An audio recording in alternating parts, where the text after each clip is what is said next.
My name is Clara Towson, and I'm a friend of the show. Boom.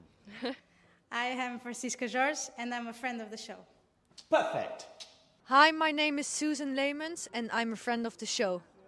Boom. Yeah. My name is Zainab Samas, and I'm a friend of the show. Boom. Hey guys, my name is Sasha Vickery, and I'm a friend of the show. Boom. Hi, my name is Lloyd Harris, and I'm a friend of the show. Perfect. Hi, my name is Jan Faria, and I'm a friend of the show. Boom. Yes. Take one. Well done. Hi, my name is Jasmine Paolini, and I'm a friend of the show. Wow, Jasmine, you got it in one time. Ready? Play. Bouncing, bouncing, bouncing.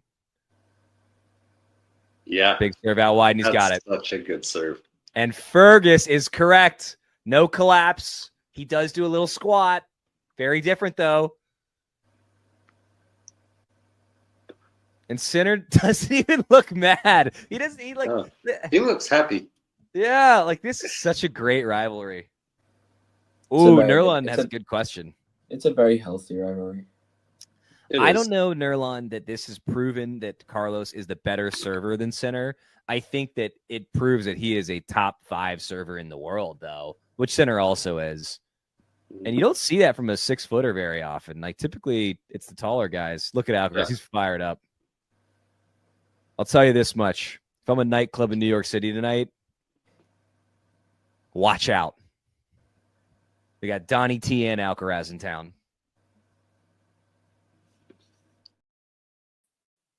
The amount of nonsense I've just heard is at its max. First of all, it was Zach saying that Nurlan had a good question. That's just impossible. And second of all, Alcaraz, the top 5 server in the world. I mean, welcome to overreaction time. Anyway, here it's not overreaction time. This is actually ATP Weekly, and we're meeting with Jack.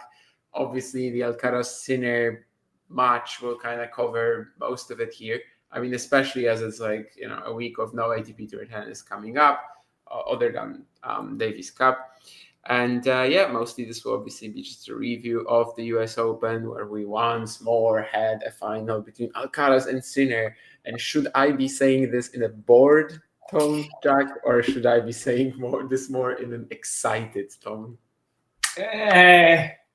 It's always a bit entertaining, isn't it? But I think probably maybe more the former. This is maybe one of their a bit of a damp squib, you could say.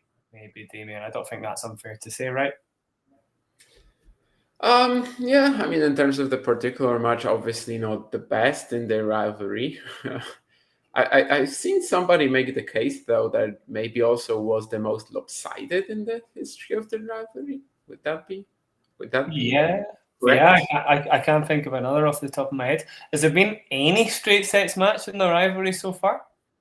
Yeah, I mean, in best of 3, yeah, sure. Beijing 2023, Yannick won in straights.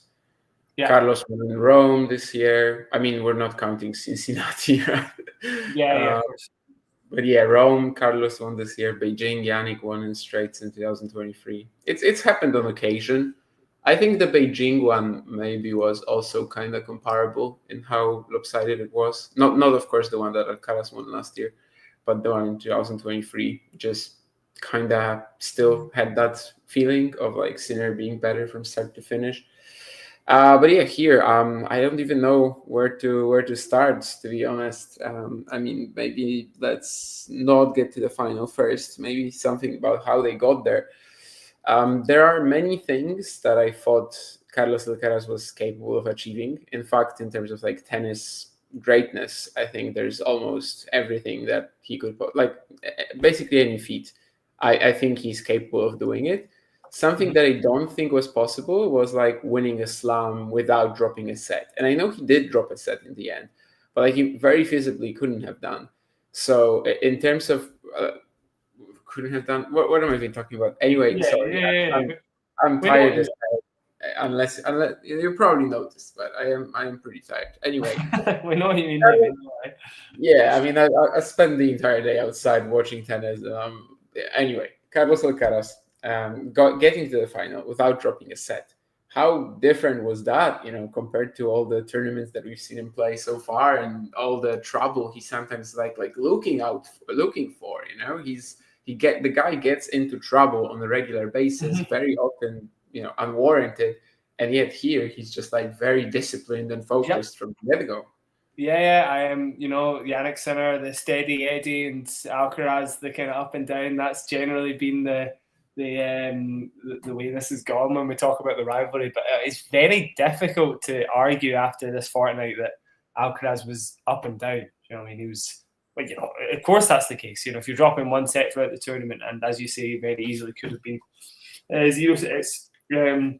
It's probably Alcaraz's cleanest performance. It casts back to 3 years ago when Juan Carlos was like, Alcaraz is only at 60% of his true form, and now fast forward 3 years later, and he's serving much better. Everything's just much steadier, and we're getting closer to that fully fledged beast that is the full Carlos Alcaraz show. I don't know, it does feel like.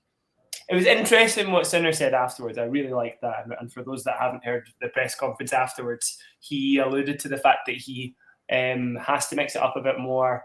Alcaraz is the guy who, is coming up with all these different shots. We always knew that, obviously, but Sinner is now admitting that something needs to change. Maybe he hadn't said it as overtly out loud. He needs to add more strings to his bow. He talked about the fact it might even take a little bit of losing at first. But his metronomic, insane racket head speed just consistently happening over and over again is just not enough at the moment. It's 7 of the last 8 matches, Damien. It's a pretty brutal head-to-head. Yeah, 11-5, I suppose, for Carlos in the rivalry. That was once like, what, 4-all, yeah, which is pretty much what you just said. Anyway, I was just trying to say basically that, okay, sorry. I've got a lot of ideas. I've got a lot of different ways in which to start about this. Anyway, you mentioned that press conference, and that's definitely something to talk about. So would you say that in order to become an even greater tennis player, Alcaraz has kind of had to become a bit more like Sinner? And now Sinner is saying that he has to become a bit more like Alcaraz. Yeah, that's a very good way of looking at it. It's totally true. That's completely true. Sinner has to kind of find a bit more variety now. He's just said that Alcaraz has all of a sudden just become so much more reliable from point to point. Yeah, absolutely. That's exactly what I'm saying, I guess, David. It's quite interesting, isn't it? Did that dynamic work so much with the big three? Yes, they kind of pushed each other, but I think their styles always kind of rang true above anything else whenever they made improvements. But it feels like these two kind of oscillate between each other, and they take notes from each other, and they'll still remain true to themselves as players, but I think there's been a lot of overlap, especially in terms of just pure raw racket head speed, unmatched in a way. We haven't really had two players. That's not really true, actually.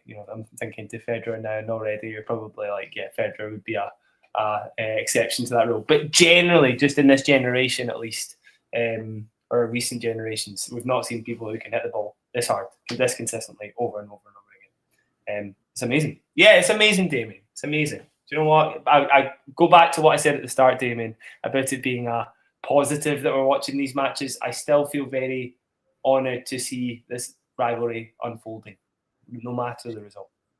Yeah, well, definitely you kind of keep circling back to this, ATP landscape right now thing, and how, nobody else is really able to join, how they're separating each other from the rest of the tour.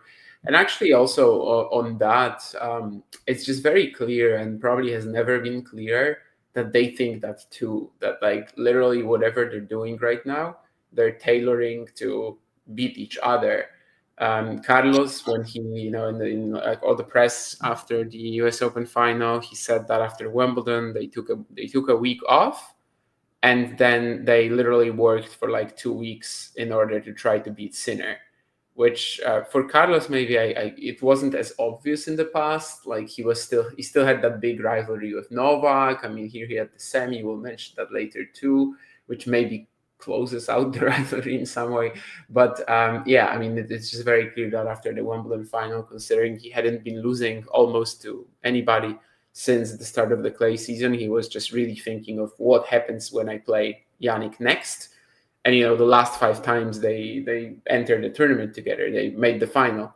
It's only Halle and Queens recently that they didn't enter the same tournament that week. And obviously Yannick didn't get to the final. But for Sinner, maybe even more so, like when he's saying stuff like that, you know, that I'm prepared to beat some players less convincingly, you know, maybe even suffer some losses. Like, obviously he's trying to do something just in order to be better in the Alcaraz matchup. Because if we're looking at the past, I don't know, year and a half or so, he's just not losing to anybody else. You know, the anomaly of losing to Bublik in Halle, like that's not something that he's going to be trying to change his entire game in favor of like winning matches like that. Like he's literally just thinking about that one matchup. So I do think it's like never been clearer that they are also thinking in these terms right now, that nobody else is close, that they are far and above the rest of the tour. And with the way that they've been meeting in every single final recently, I suppose it's also only fair. And yeah, I'm what you said, I'm also very much on that side of like being excited anytime we have that matchup. It's what is like driving tennis right now to the casual fans as well, and just the way that the styles complement each other. Yeah, the fact that Yannick is the best player on tour, like shot by shot, and basically you cannot really be better than him technically because, well, he's got the best dad, everything is like top 5 in the world, and yet Alcaraz has the versatility, yet he has all the options to keep throwing him like obstacles. And that's really like, I think what makes the rivalry pretty great is that you don't ever really get like, you know, just the same boring matchup time and time again. And yeah, now it seems like they might even be looking to find some of these traits that the other has in their own games. It's interesting what Jake is saying there in the comments, not to take too much of a digression, but he's just saying it's interesting, the rivalry, regardless of what people think about Sinner. But do we think somebody else is going to step up? Well, obviously, he's wishing somebody else would step up. It would be nice to see it as a triad, just like we had back in the good old days. The likelihood of that happening, very well. At the moment, I really don't think so. I'm just calling a spade a spade. I just don't see anybody who is there yet, for sure. You know, it's easy to get Jaime Fonseca, for example, but there's no evidence that he has the full game to match these two. Yeah, I think considering it's the last time of the season, that's probably a question that I will ask it like later in the episode. Like, you know, I don't know who's winning a slam in 2026 outside of these two or something like that. And yeah, there's a lot of potential answers there. Yeah, Alex Zala is not winning a slam ever. Anyway, let's first keep talking about Sinner Alcaraz, I suppose. Yeah, maybe just about the final then. I mean, going into it, the US Open, Yannick had that stronghold of hardcourt slams, 27 match wins in a row. 2024, he wins both of them. 2025, he wins Australia, makes the final. There's a couple of tougher matches along the way. Felix, Denis Shapovalov, sure, but like you still never really expect that he's going to lose these matches. And yet, I mean, how did it become such a lopsided loss in the end? I said that Carlos could have won that event in like straight sets, and I truly think that. Like, I actually believe that on the day, as good as Yannick is, he kind of maxed out exactly on like what he had on the day. Like he had one chance, and he was able to take the set with it. Like he was able to just serve it out after he got that one break, literally one game that Carlos had that was tough on serve the entire match. So to me, it just kind of felt like that was like the only moment that Yannick had. He still did pretty well to convert, I suppose. But after they got to 1-1, considering how the entire match had been looking, like, it was very clear that Yannick is going to be happier about it being 1-1 now than Carlos, because he was the one that kind of didn't deserve to be 1-1 almost. Yeah, I kind of see what you mean. Like, in a lot of ways, yes, Yannick won a set, but it didn't feel like he was close to beating Carlos for the match. It really didn't. And that's how Carlos's tournament went for pretty much the whole thing. It's probably his best tournament ever, in my opinion. I don't know if that's not really a strong opinion. I think probably statistically I'm correct, I would imagine.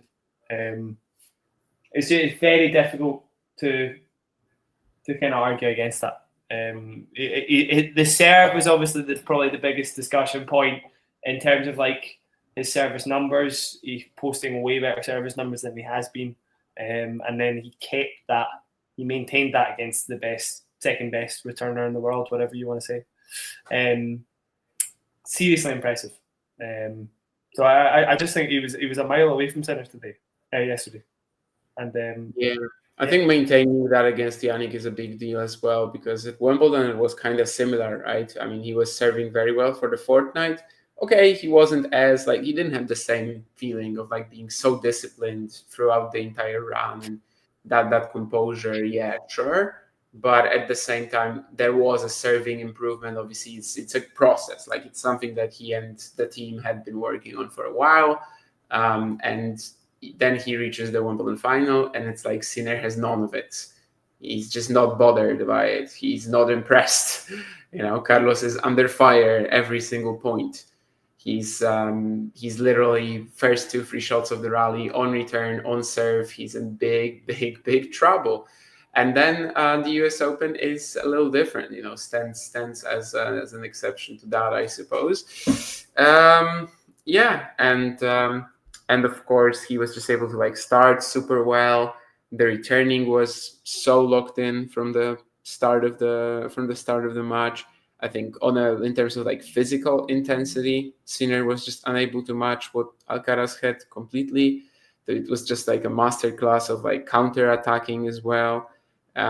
Maybe the recovery was just a little easier on a court like this. The indoor conditions not really making that big a difference in a huge stadium, I suppose. At Wimbledon, definitely a bit easier for Yannick to just play that like wild front foot first strike tennis that he was playing in sets 2 and 3. And here Carlos also like super smart about applying his game. I think in the first set there were so many like key points where he's just either like using a lot of height on the forehand and then Yannick is out of position, or I don't know, a short slice and Yannick is out of position, and just so much like limiting that racket head speed that you mentioned. And I mean, I was watching the third and fourth set and just thinking it's basically done. Like the gap is so massive. And it wasn't going to be like very different. It was not very different to the other matches that Carlos played during that event.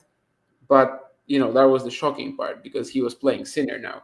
And yet it felt exactly as like the Djokovic match or the Hedgekar and the quarters, where you just know that, yeah, he is very composed, very disciplined. But like, even if he is going to have some sort of a mess up at a point, like he would have to mess up 10 consecutive times in order to lose, because that such was the clear edge that he had.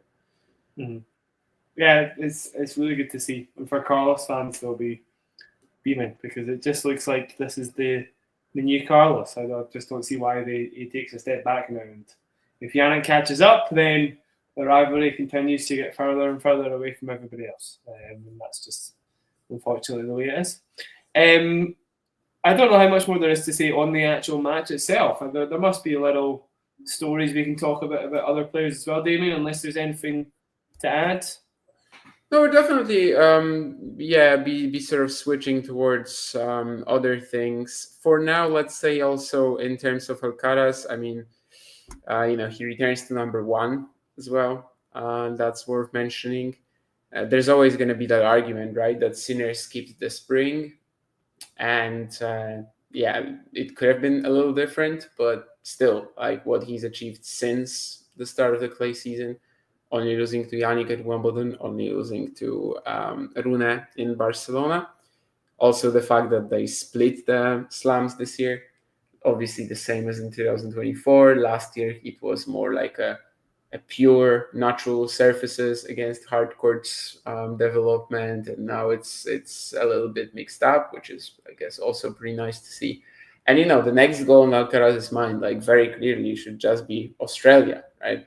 Because we're looking at the Sinner Alcaraz rivalry, and 2024-25, they're dominant. They've won all the 8 slams, and it's 3-1 in the head-to-head for Carlos in the slams. Of course, could have been very different, the Roland Garros match points, but kind of like the only stain on their combined record is Carlos not performing in Australia. Yeah, I mean, I don't know what happened next year, but why not? Like, he's pretty much level with Sinner on hard courts at the moment, if not better. He's probably got more chance of completing the 4 than Yannick first, I would say. Just because I think Carlos still has the edge at the French Open, even if the last match was insane. We've got quite an interesting question from Jake as well, just talking about Novak's chances of maybe beating Sinner or Alcaraz at the peak of his powers. I think I would still, well, if we're talking about Carlos 5.0, whatever you want to call him, the latest iteration of Alcaraz, it's kind of tricky to see Novak beating either of them at the peak of his powers. I still think, if he was playing his best, 60-40. Chances of beating them both back-to-back? 0. I don't know. Like, I just don't see it happening. I don't know. If it's I don't think they do good performances together. 60-40 is really close. You surprised me there. Yeah. I think every time people underrate Novak, you just get better. Do you know what I mean? Like, yes, it's been a season of semi-finals, but he gets there consistently. If he really wants it, he can, I don't know, like you saw at the Olympics last year, he's still got that level somewhere in him. Like, it's kind of, and he beat Alcaraz at the start of the year in Australia. I still think he's got more chance of beating Alcaraz than Sinner. But I don't know. Either way, I'm not totally hopeful either. But I'm still giving him a fighting chance, Damien. I think, and this is the best he can play. Remember, 60-40 is a big ask because he has to play the best he can play. I would say 0. I would literally say 0. I mean, I've never believed in it this year, not for a moment. I think that the Australian Open match, a lot of stuff had to come together. At the start of the season, Carlos was still clearly thinking about Novak as his biggest rival and thinking about just overthinking that matchup really since Cincinnati 23, since the Olympics and everything. And, the night match in the super slow conditions in Australia, he really shouldn't be struggling to hit through Novak like this. It was a bit of a superhuman effort to make him suffer like that. But it also, was just, exposing, let's say, the limitations for the time being of his game. Against Sinner, Djokovic has looked just completely outmatched by a younger version of a somewhat similar game this year. I mean, not only this year. I think there it's just very difficult for Novak to cling on to something. Typically, right now, when you're looking at him playing them, it's just I don't know. Maybe he has to drop out of the top 30 in the rankings, and play them in the opening round of a slam, because by the time he gets to the semis, it's just getting very difficult. This season, obviously, 4 semifinals, just an incredible achievement from Novak at this stage of his career. Absolutely no doubt. And the fact that he's beating everybody else, great, but ironically as well, David, just to add to that, he wouldn't have to play them back to back if he did that. Get unseeded, beat Yannick in the first round, beat Alcaraz in the final of the Australian Open. Yeah, I guess he can't beat them back to back. Yeah, even if he's unseeded. I mean, sort of can't play them round 1, round 2. Because you have round 1 and the final, that wouldn't work either. Because by the time he reaches the final, he's way too wiped out. No, I think in best of 5, if in normal circumstances right now, it's almost impossible for him to beat them, and it's impossible for anybody on tour really to beat them at the moment. Carlos is still a little more vulnerable to like almost anybody. I think Yannick outmatches Novak much more than he does. But that US Open semi, I just didn't feel like Carlos was pushed at all. I think the best performance that Alcaraz had was actually against Lehechka in the quarters. That was maybe, one of the most controlled matches I've seen him play. What was important was that it was still like he still had fun. He still hit a lot of like magical shots. The serving was just unreal. And he just kind of goes through that match because he has that super reliable foundation base, but at the same time still gets to like enjoy it so much. And against Novak, I don't feel like he was quite as focused. There was a lot of moments where like, he's messing around a little bit as usual. And there's just no punish. That like Novak at that point literally had nothing to potentially even extend that match with. Like that's the only thing he was doing, I think, in that one. So it was a bit damning, but I'm also giving Novak like one benefit of the doubt is that he knows himself right now whether this was his absolute maximum or whether he feels like on a different day I can actually compete against Carlos or Yannick, in this state, at this age. Because if he doesn't, then I don't think we're going to be watching him too much longer on the circuit. It's obviously super clear that he is only focused on the slams right now. I know he won Geneva, made the final in Miami this year, was chasing the number 100 title and everything. But then again, just recently, he's only been playing the slams. Some of the other performances have just been, clearly lacking interest, motivation. So it's obvious that he is like gunning for the slams. And in a way, he's just super unlucky too, because for two players to win 8 slams in a row, and also for the last 3 finals to be played between them, and sort of like a quote unquote final in Roland Garros 2024 as well. Yeah, it's just difficult because they're not losing early at all, and they're not giving him that kind of a chance to just come out there, beat everybody else, and take advantage. Yeah, that's pretty brutal stuff from you, Damien, but I think it's fair enough. I mean, it's some self-professed stuff as well. He was pretty he was pretty pessimistic about his chances against them, but he's not. He did talk like he wasn't going to give up, and it's happened with Nadal. It's happened with Djokovic. I've said stuff about the two of them in the past, and then I'm just like, why would I say that? In hindsight, they kind of come back and surprise me. I get it. I know Djokovic is close to the end of his career, but I'll wait for him to retire before I totally give up on him. I think it's quite tricky to underrate the fact that he is probably still the best player to ever play the game. So I think until I get proven wrong, or until he retires, then that's when I believe he can't win a major. I think that's very, I don't know. It's just a meek opinion. It's not. I promise it's not. Just like have a think about it. Like genuinely. It's the opposite of bold, It's just like, by default, I'm gonna keep saying that Novak can win a slam. Be brave. He can. Be a man. I think he can. Be a man. I'm saying that with belief. I'm not saying that. I genuinely believe it.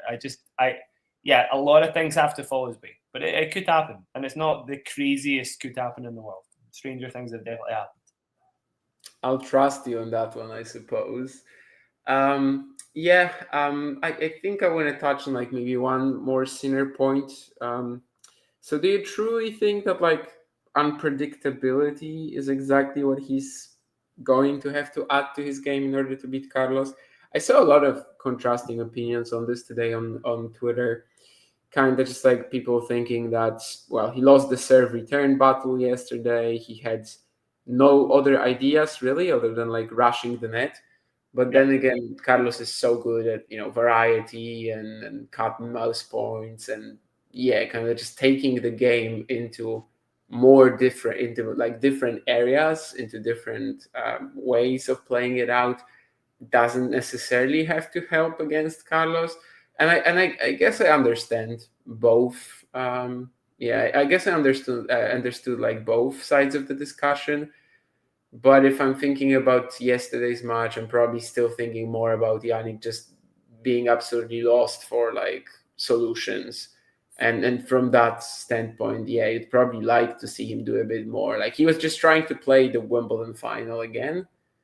And when he was behind, when he was just like pressured by Carlos, literally, I think his main reaction was just to get to the net, try to finish off points there. You know, he's gotten so much better at that, but not like it's not going to be supernatural for him ever, probably. So I mean, I probably side with his argument, but some definitely have also made valid points about like the serve return game yesterday, just really not being in his favor, and that maybe there's also something to improve there in terms of his own serving. You know, he does have an amazing serve, obviously, if you look at the hold percentages and service points won, but that's not only serve, right? That's also because your baseline game is phenomenal, and with his toss, with the way that he's serving, it's tough to get like high in percentage numbers too. Yesterday obviously was a bit of an issue for him, and it kind of has been in a lot of Alcaraz matches when Carlos is returning very aggressively, when he's locked in on that. So I don't know. I don't know what I actually just said in terms of like my actual thesis on it, but I suppose I was just trying to say that well, it's not as obvious as sometimes people make it seem, and maybe even Sinner in that press conference, you know, just kind of talked about one side of the argument, but unpredictability is part of the answer, I guess. He talked about serve and volley as being one of the kind of biggest factors, and how he barely kind of pulled that off during the US Open final. I think that's massive, and I think that, you talk about the net play not being natural for him. It can still get better. I do think that's maybe what he's kind of alluding to a lot of the time. Alcaraz obviously makes it look so much easier. His movement to the net is just insane. I still think that's the kind of stuff that Yannick could do a little better. And serve and volley in general could be better. You know, I don't think it needs to get much more complicated than that. There's still little tweaks he could make here and there to improve. I think it's tricky to, I get it. The serve percentage is going to go down against Carlos. So maybe it could be a little bit more airtight. There's only so much you can do though. It's got to be pretty much perfect, about 120 miles an hour, perfectly placed to do damage against Alcaraz. You know what I mean? At least, the placement has to just be insane.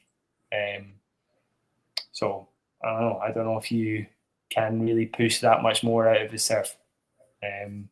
Maybe there's a few. I do kind of agree the forehand was a little bit off, but it's just so hard to kind of realize that, without kind of being there and being in Incentive's shoes, like Carlos was just so good from the back of the court the whole fortnight, like just so confident.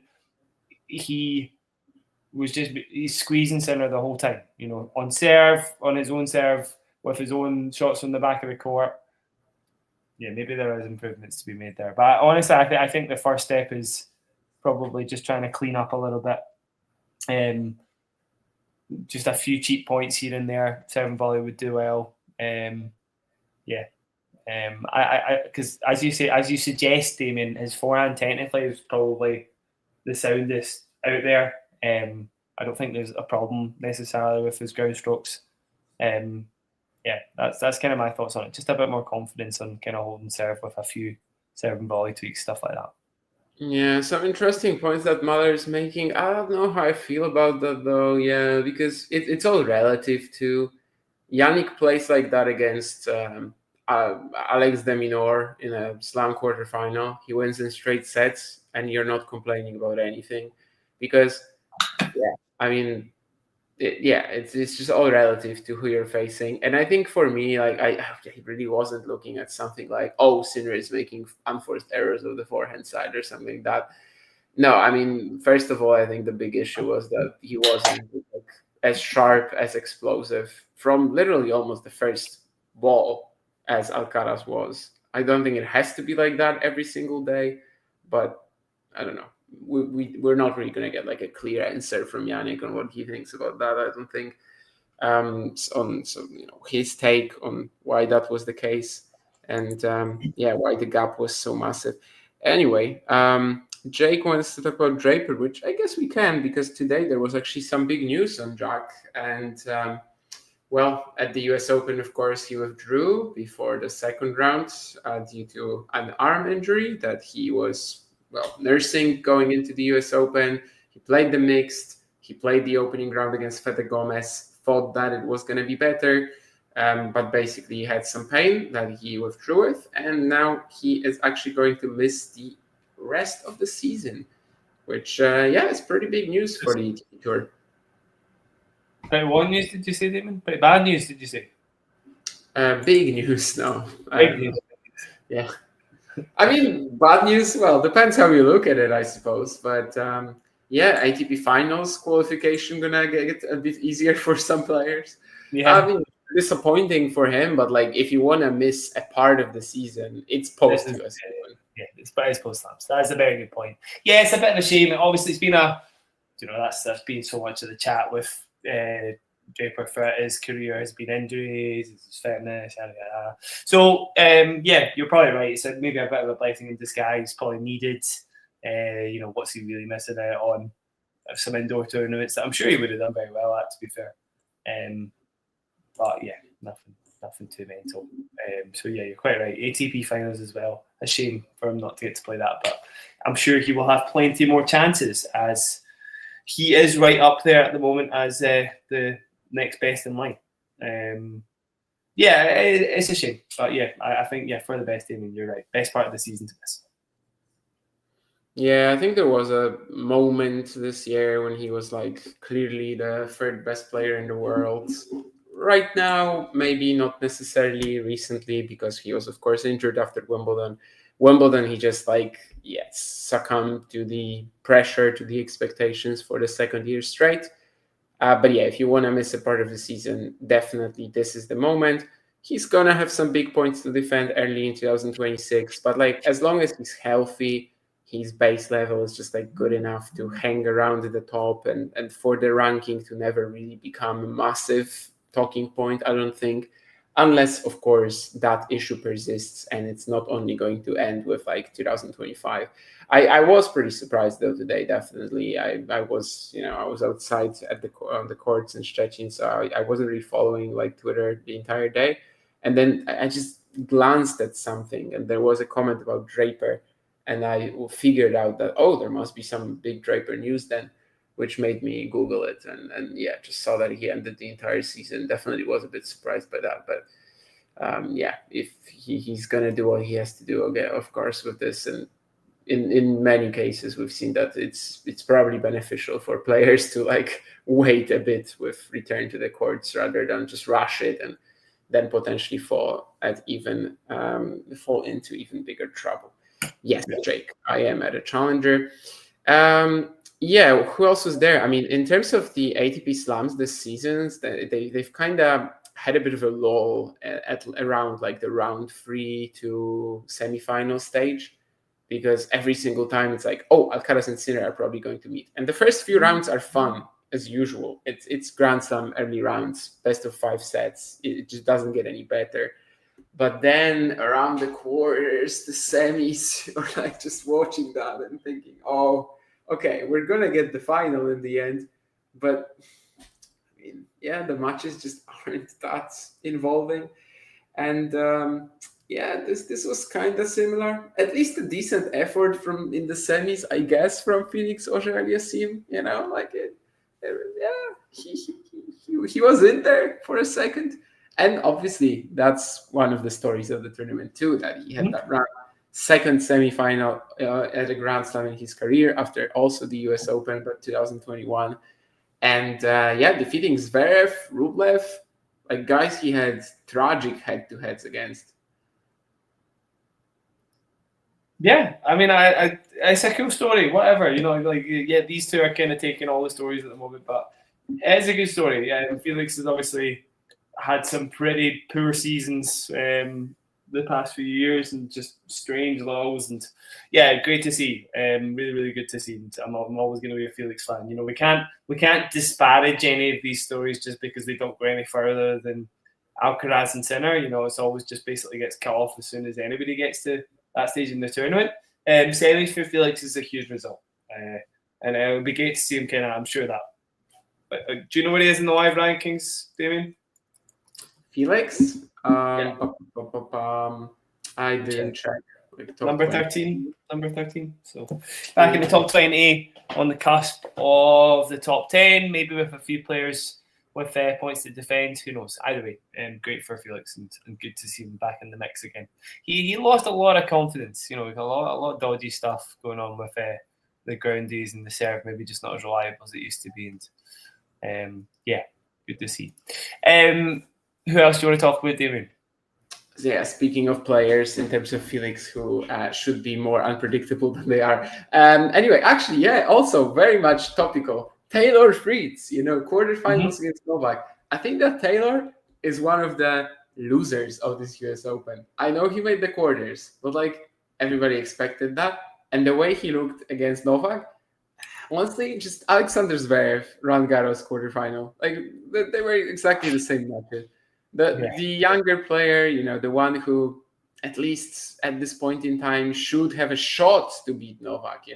He just comes out, plays 100,000 cross-court shots all over and over again.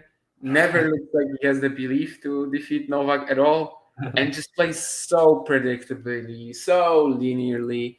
That's a master of the craft, a veteran of the game, one of the most intelligent tennis players right now, probably of all time. He just has to beat that. I mean, it's just so disappointing when you think about it from Taylor's perspective. 11-0, Novak leads him in the head-to-head, and he's 38 now, and still Taylor can do absolutely nothing. Yeah, I mean, that's a really good way of putting it. I think the comparison to the Zverev match is great. The two of them kind of just retreated a little bit into their shell. You've got to do something a bit different against Novak. You have to. I mean, Novak's going to beat you at just standard tennis every day of the week, isn't he? So I think I really fancied Taylor Fritz's chances before he went into the match. I thought he was in really good form. I thought he would have the explosiveness maybe to get past Novak. And yeah, 11-0 is insane. I totally agree with everything you said there. Yeah, bit of a shame. If Fritz couldn't do it this tournament, when the hell does he do it? It's like you've got to get those matchups against Sinner and Alcaraz at the very least. He took it quite badly. I saw a few clips afterwards, and he was holed up in his room for, he said, quote unquote, 12 hours a day playing video games. For days after the loss, clearly not keen to see anybody else. I think he's a pretty introverted person at the best of times anyway. But it sounded like he was a bit depressed about it. Not great. It's a bit of a loaded word, but yeah, that's certainly the kind of behaviour it sounded like for sure. Yeah, he's not quite in the same. I mean, obviously, it's a very different career so far to what Zverev has had. But I think that it's just a similarly disappointing loss to what Zverev had at Roland Garros to Novak. When he lost to Sinner last year at the US Open, I think it was probably a bit easier to take it because, it's still a final, and he was just outplayed to an extent where what can you do really, right? And here, I think he probably also entered the match thinking that he should be winning this time, and let's say some logic pointed to it. But if he's not doing this, if he's not at least getting to to Sinner and Alcaraz, what can you really do? I don't know how many other guys we can we've got a request for getting to Zverev. I see, I've got one more big topic that I want to talk about in terms of the 2026, who is going to win a slam other than these guys, and maybe also the third guy who's looking to be in the lead right now. So I think we'll leave that for like maybe the last 10 minutes of the show. I'm planning to like close out at like an hour, and maybe right now we can talk about this. Jake wants to talk about Zverev. Let's talk about Zverev. And I think that with every passing month, every passing year, he only has a slam to win, like no other thing in his career. There's like no other goal. Yeah, he could be number one, but it's pretty far away, and it's really not as important. Like, he's won the Olympics, he's won the ATP finals, he's won countless ATP 1000 titles, literally done anything possible, like beaten Nadal, Federer, Djokovic multiple times. Really all the achievements you can think of. And yet, obviously, no Grand Slam. And he knows that too. And everything has to be like really focused on that right now.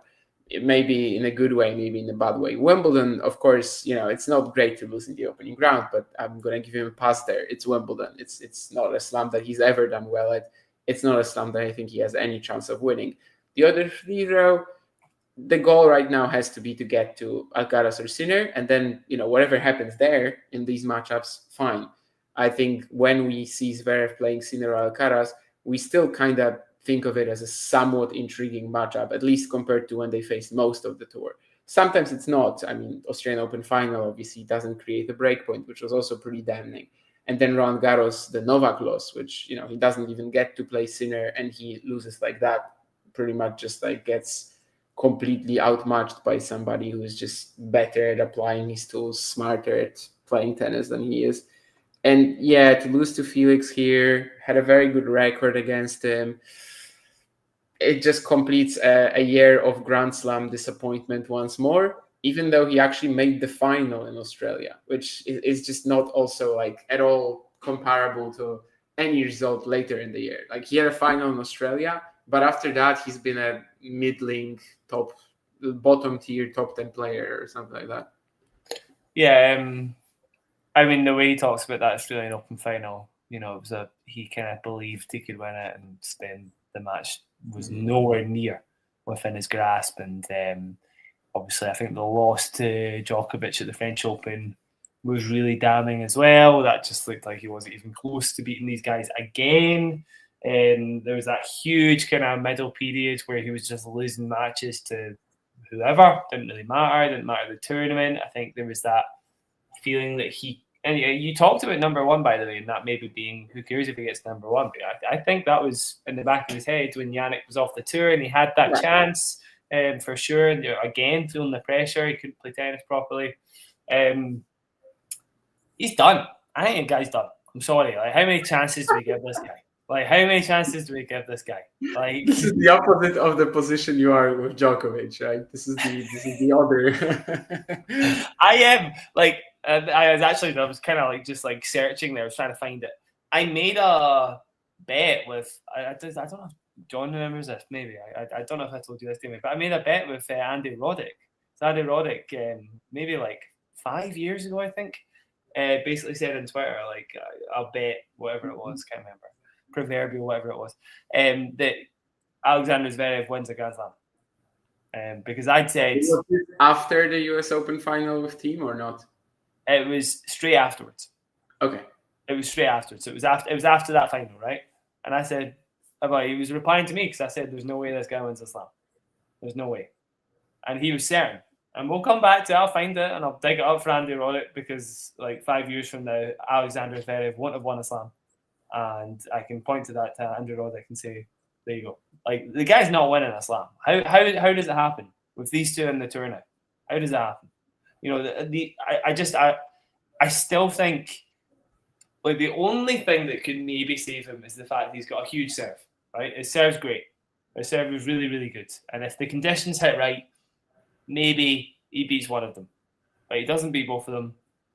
And if it's in a final, there's no way he beats either of them. I don't see it happening. I'd prove me wrong, Damien. What do you think? I mean, I don't think it can. You said that, like, how does that happen with the other with these players in the draws? And I agree about that. I mean, it's like Sinner and Alcaraz back to back. I don't think it's happening. But he just cannot afford to be creating more opposition for himself. Like, he would literally need to be in that number 3 spot that Djokovic is in right now. Like, he was for a while as well, but like then he created threats last season. Then the second half of last year, 4 losses in a row to Taylor Fritz. And that's just something he cannot afford to do, because Novak, what he's been doing at least, is like he's beating anybody else. And then there's always a chance, because Sinner, Alcaraz, they might lose. Like, they're human. They might get injured as well, which is actually why this state of the tour that we have right now is somewhat unhealthy, because you get Sinner or Alcaraz out of the event in some way. It might be injury. It might just be an early loss. And then suddenly it starts becoming like a procession for the other guy. But, if that happens, then the chances of Djokovic, Zverev, and the likes would obviously go up. And Djokovic is in that position this year, at least was, where I thought that, okay, if that happens, he will actually have a possibility to win a slam, sure. But Zverev would just probably lose to somebody along the way. And it doesn't even like really necessarily matter who that somebody is going to be. Like, he just has to reach the round where he will play Sinner or Alcaraz right now. Otherwise, it's a disappointing effort at a major. And this one most certainly was. I think he was like, 7-1 against Felix or something like that before this match. 7-2 maybe. I don't know. But right now it's very hard to make a case for him winning a slam from here. I think at the start of the season, you probably could have. Australian Open final, I thought was going to be much closer than the match that we got. But right now it just seems like even if he would play Alcaraz or Sinner, maybe what we earlier thought, that the guy actually pushes them on the day most of the time, that's kind of gone by now too. So right now it's very hard to make that case. I think in 2020, after the US Open final, that was pretty bold. Yeah. I think, see, even if the stars aligned and Zverev ends up in here's a good question, right? Mm-hmm. Imagine Zverev gets to the final of the Australian Open in 2026. Sinner pulls out injured. Alcaraz has been upset by somebody in the first round. I don't know what the hell's happened, but it's just mental. And Zverev's in the final, and then De Minaur makes the final. Who wins? Jesus, I mean, you gave me a tough opponent for this as well, which I suppose is what the question was supposed to be about. I don't know. I feel like he'd grind it out. I don't know. It would definitely be the most ugly match ever. Shelton makes the final then. I think actually, Zverev crushes Shelton every time. The record in a final. I know. If there's no head-to-head, if there's no matchup, I think I would definitely go Shelton. But probably Zverev Shelton, I think he actually would eat Shelton alive, even in the final. I don't know. But against De Minaur, it would be the most ugly match ever. Like, I'm changing the player. Let's change the player to Sebastian Corda. It needs to be somebody with like no record against Zverev. Somebody who just hits the ball. Yeah. Like, I would go Zverev. I mean, you're choosing guys that are probably even more fragile than he is. That's true, actually. That's a good point. But my point is, if you have somebody who can take the racket out of your hands, and Zverev is just willing to like grind it out, like, these guys will always beat him. Like, they just will in a final. Absolutely, they will. I like, he plays so nervy. I really, and I don't think people will let him off with that enough, because he really cannot play aggressive front foot tennis when the stakes are really, really on. That's it. Yeah, I mean, tough to disagree with that too. And in terms of that previous question that we were supposed to touch on.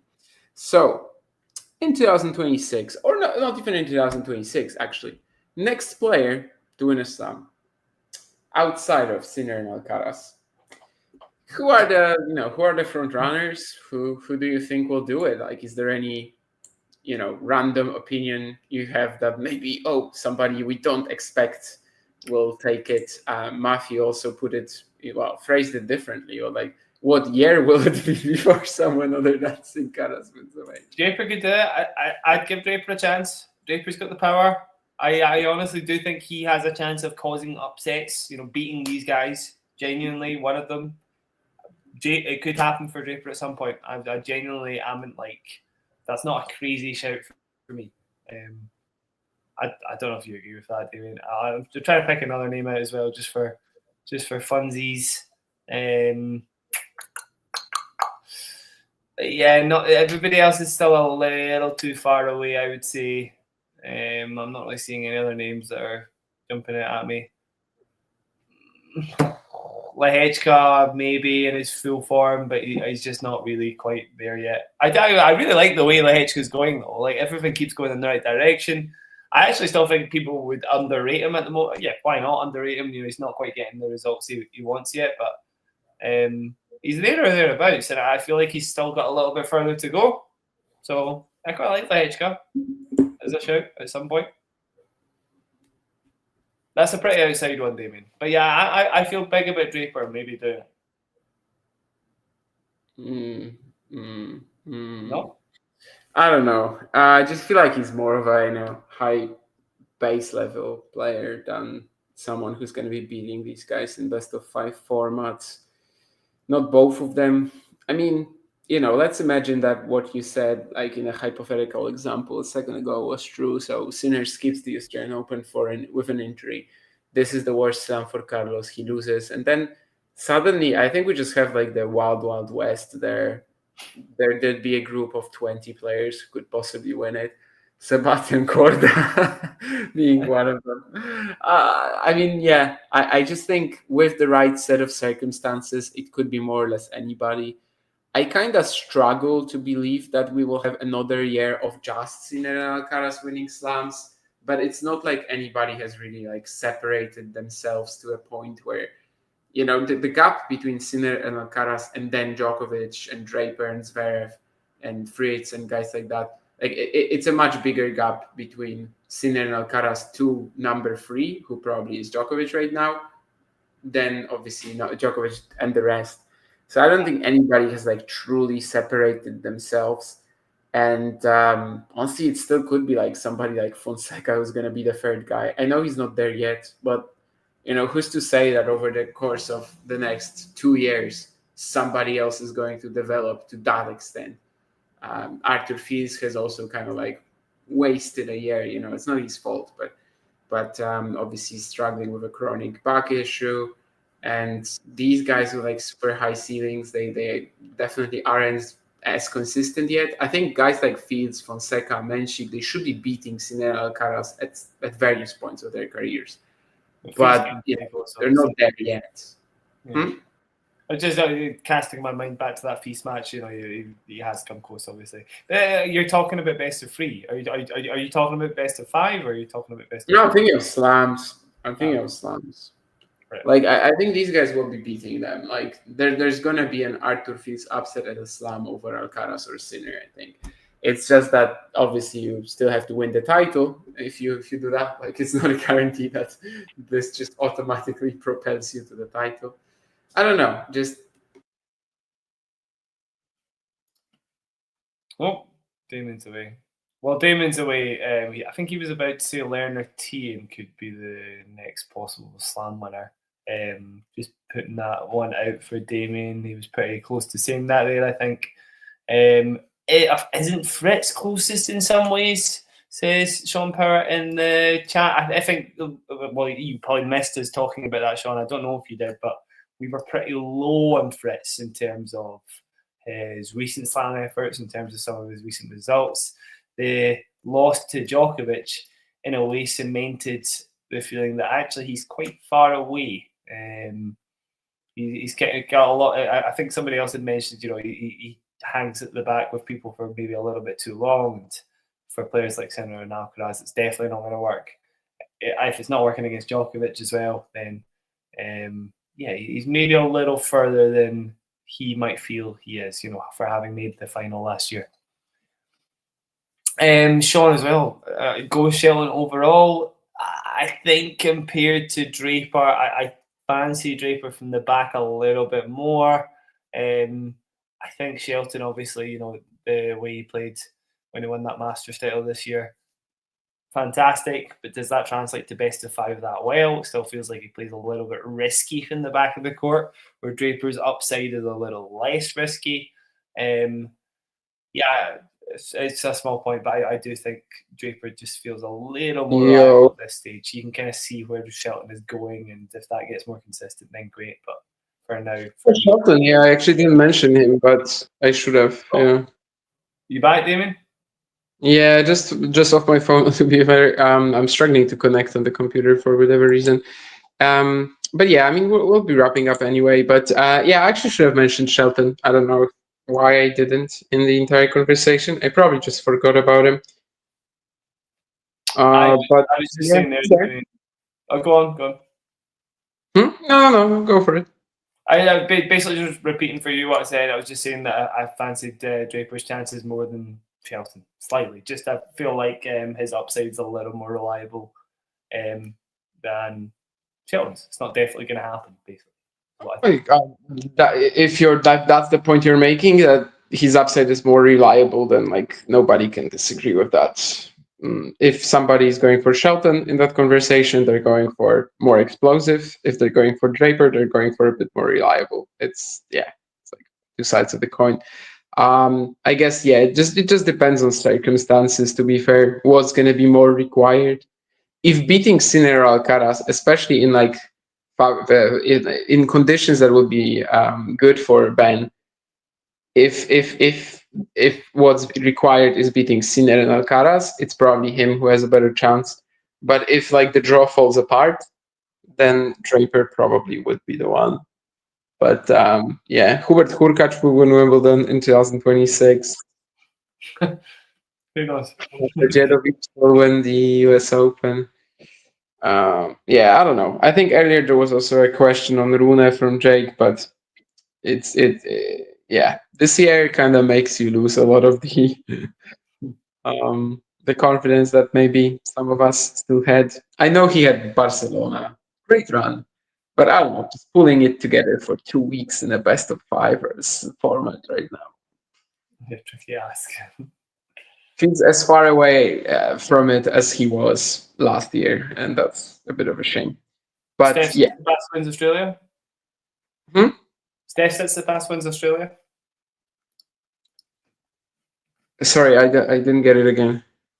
Stefanos Tsitsipas wins the Australian Open in 2026. Oh, yeah, I didn't get the name because it's so tough to understand it. Unbelievable, David. I mean, Stefanos Tsitsipas is. I think he's done. You said Alexander Zverev is done. I think Stefanos Tsitsipas is done. Yeah, he's done. How about the Daniel Medvedev resurgence? Though I've been picking it the entire season, and it's not happening. Right? He's also done, unfortunately.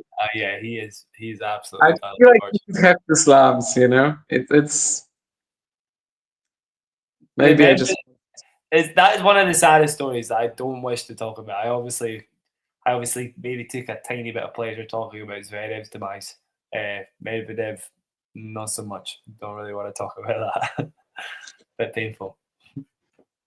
Yeah, it's a bit painful for sure. But he had a few moments where he could have gotten that second slam, and sometimes led to his own demise. So that's on him too. All right. Yeah, I think we'll cut it here. I mean, Alcaraz Sinner, that was obviously one of the 5 final matches they've played this season. Definitely one of the most entertaining, but a big story nonetheless, with Carlos being so focused and so composed during the week, serving like a beast. And 6 major titles right now, 4 for Sinner, but probably the most important part is that they've just dominated the sport like this over the course of the last 2 years. And they are both looking absolutely outrageous and just in another league to anybody else. We still think that somebody catching up to that is a little unlikely in 2026, But of course, it's just two players. They can get injured. They can have an off day. They can run into some trouble, and maybe a chance pops up. So it's still worth to play tennis. For the other 150,000 dudes playing tennis, I have to say, keep going. Keep trying to reach your goals. Alcaraz and Sinner are there, but they're human too. Like, they might fail at some point, and you should keep trying. Maybe you will have an opportunity to win a Grand Slam. Who knows?